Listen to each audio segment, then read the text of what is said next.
Yo, what's up, what's up? Kamusta mga kuys? Kamusta ang buhay-buhay? Hindi tayo sa labas ngayon. May appointment kasi si Mrs. sa kanyang ipin. Yan, gloves muna ako para safe. Sobrang lamig sa labas eh. Anyway, today is Tuesday. Another day, another blessing, syempre. Ano pang gagawin?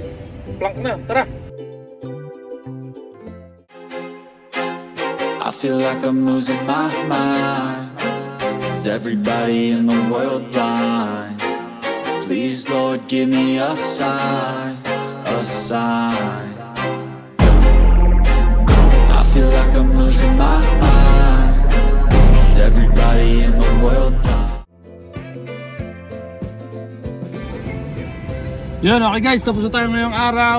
Lamig sa labas, putik. Anyway, yun lang naman yung purpose ng video to. Siyempre, mag-plank araw-araw, alam niyo na yan. And siyempre, gaya ng like ko sinasabi, maraming salamat sa mga nakasubscribe sa akin at sa mga nakasuporta sa akin dyan. If ikaw hindi ka pa nakasubscribe, subscribe mo na ako, please. Yan, maraming salamat sa inyong lahat. And hanggang dito na lang guys. Yun lang naman ang gagawin natin sa video to. Mag-plank, siyempre, alam niyo na yan. Yeah, kita-kits ulit tayo bukas. Peace out. Okay ka na?